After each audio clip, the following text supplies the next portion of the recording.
സ്റ്റോറീസായിലേക്ക് സ്വാഗതം. നാഗവല്ലി. ഇന്ന് ഞാൻ നിങ്ങളോട് പറയാൻ പോകുന്നത് നാഗവല്ലിയുടെ കഥയാണ്. നമ്മളിൽ പലർക്കും കൂടുതലായി അറിയാവുന്ന നാഗവല്ലി 1993 മധുമൂട്ടൻ രചിച്ച് ഫാസിൽ സംവിധാനം ചെയ്ത മണിച്ചിത്രത്താഴ് എന്ന സിനിമയിലെ ശോഭനയുടെ കഥാപാത്രമായ നാഗവല്ലിയാണ്. എന്നാൽ കേരളത്തിൻ്റെ ചരിത്രം പരിശോധിച്ചാൽ യഥാർത്ഥ നാഗവല്ലിയുടെ കഥ അറിയാൻ പറ്റും. ഏകദേശം 110 വർഷങ്ങൾക്ക് മുൻപാണ് നാഗവല്ലിയുടെ കഥ തുടങ്ങുന്നത്. എങ്കിലും ഈ കഥ പൂർണ്ണമാവണേൽ നമുക്കൊരു 500 വർഷം പുറകോട്ട് സഞ്ചരിക്കണം. അന്ന് നമ്മുടെ ഈ കൊച്ചു കേരളത്തെ 3 നാട്ടുരാജ്യങ്ങളായിട്ട് വേർതിരിച്ചിരിക്കുകയായിരുന്നു. തിരുവിതാംകൂർ, കൊച്ചി, മലബാർ ഇതായിരുന്നു അവ. അതിൽ തിരുവിതാംകൂർ എന്ന നാട്ടുരാജ്യത്തിലായിരുന്നു ആലപ്പുഴ ജില്ല. ഈ ആലപ്പുഴ ജില്ലയിൽ നങ്ങ്യാർകുളങ്ങരയിൽ നിന്നും മാവേലിക്കരയിലേക്ക് പോകുമ്പോൾ മുട്ടം എന്ന ഒരു സ്ഥലമുണ്ട്. അവിടെ വളരെ കൊട്ടാര തുല്യമായ തലയെടുപ്പോടെ നിൽക്കുന്ന ഒരു മേടയുണ്ട്. അതാണ് ആലുംമൂട്ടിൽ മേട. അവിടെയാണ് നമ്മുടെ കഥ നടക്കുന്നത്. അപ്പോൾ നമുക്ക് കഥയിലേക്ക് പോകാം. 500 വർഷങ്ങൾക്ക് മുൻപ് എന്ന് പറയുമ്പോൾ തൊട്ടുകൂടായ്മയും തീണ്ടിക്കൂടായ്മയും അയിത്തവും ഒക്കെ നിലനിന്നിരുന്ന കാലം. അന്ന് തിരുവിതാംകൂറിൽ താഴ്ന്ന ജാതിയിൽപ്പെട്ട 2 ഈഴവ സഹോദരങ്ങളുണ്ടായിരുന്നു. ആയോധന കലയിൽ പയറ്റി തെളിഞ്ഞ 2 യോദ്ധാക്കൾ. തിരുവിതാംകൂർ മുഴുവനും പ്രസിദ്ധി ആർജിച്ചിരുന്നു അവരുടെ പേര്. പക്ഷേ അന്നത്തെ കാലത്ത് താഴ്ന്ന ജാതിയിൽപ്പെട്ടവർ കലയിലോ മറ്റേതെങ്കിലും തരത്തിലോ ജീവിതത്തിൽ മുന്നേറുന്നത് ഉയർന്ന ജാതിക്കാർക്ക് തീരെ താല്പര്യമില്ലായിരുന്നു. തങ്ങളെക്കാൾ മുന്നിലാകുമെന്ന് തോന്നിയാൽ ഉടൻ തന്നെ അവർ താഴ്ന്ന ജാതിക്കാരെ വിലക്കും. ചിലപ്പോൾ ഈ ഭൂമിയിൽ നിന്ന് തന്നെ തുടച്ചു മാറ്റുകയും ചെയ്തിരുന്നു. അങ്ങനെയിരിക്കെ ഈ പോർവീരന്മാരുടെ അതിസാഹസിക കഥകൾ തിരുവിതാംകൂർ മഹാരാജാവിൻ്റെ ചെവിയിലുമെത്തി. എന്നാൽ രാജാവാകട്ടെ അവരുടെ പ്രകടനങ്ങൾ നേരിട്ട് കാണണമെന്ന് ആഗ്രഹിച്ചു.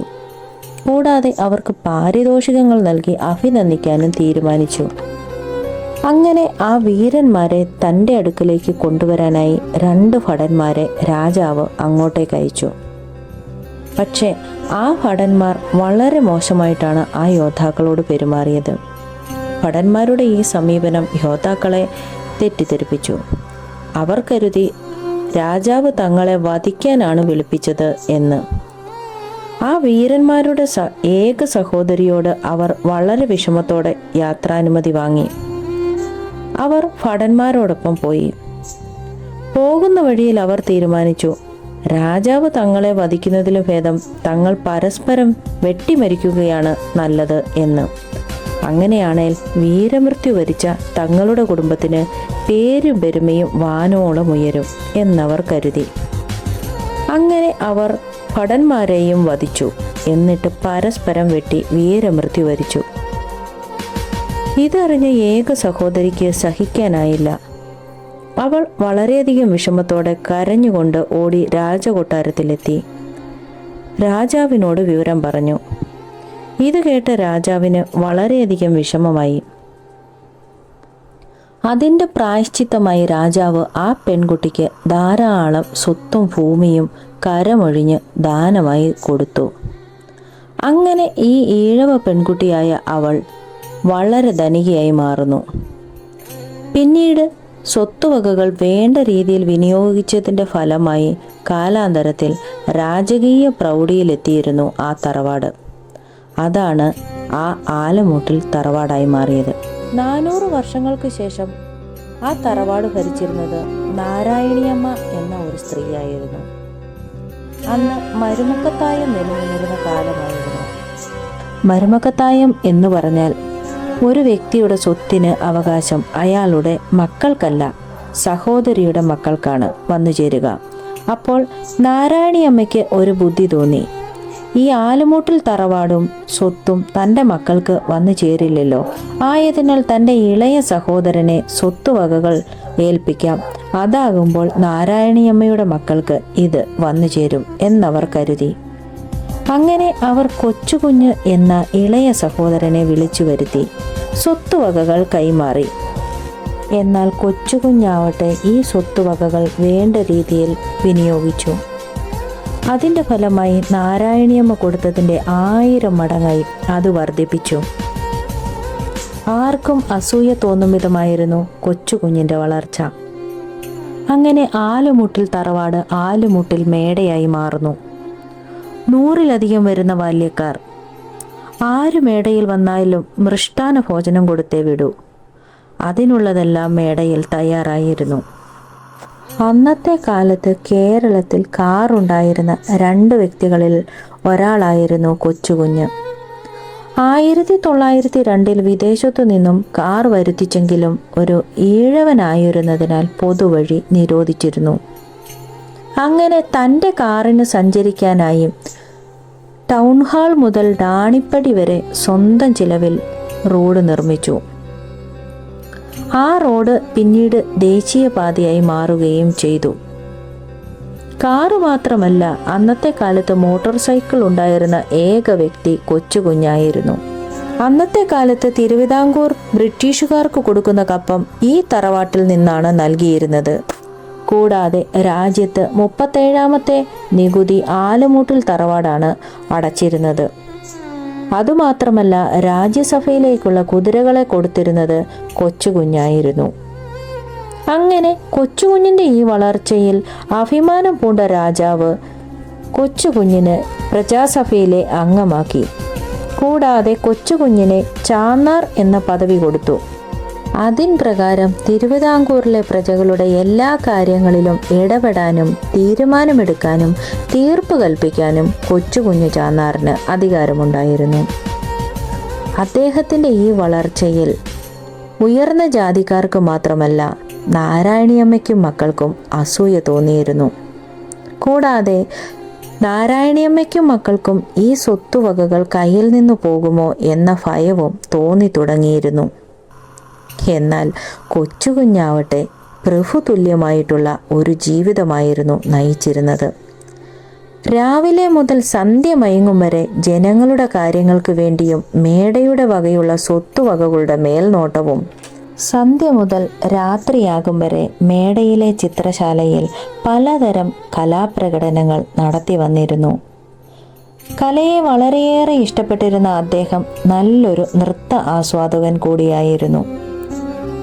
അങ്ങനെയിരിക്കെ കൊച്ചുകുഞ്ഞു ചാന്നാർ നൃത്തം കാണാനായി തമിഴ്നാട്ടിൽ പോവുകയും അവിടെ അതിസുന്ദരിയായ ഒരു നർത്തകിയുടെ നൃത്തം കണ്ട് അതിൽ മയങ്ങിപ്പോവുകയും ചെയ്യുന്നു. ആ നർത്തകിയാണ് നമ്മുടെ നാഗവല്ലി.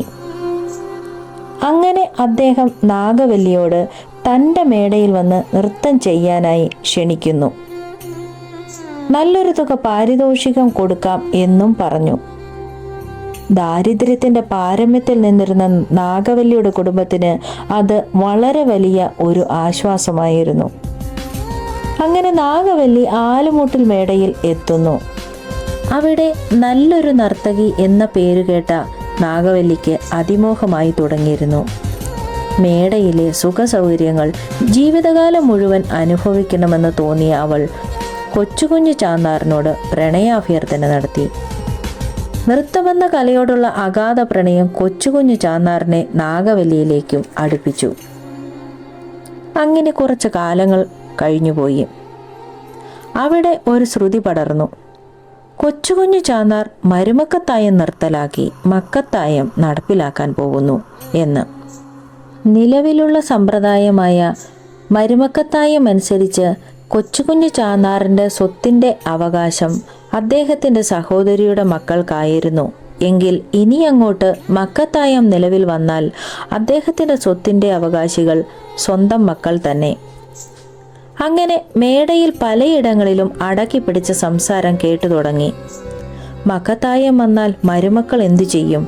നാരായണിയമ്മയും മക്കളും പുറത്താകുമോ?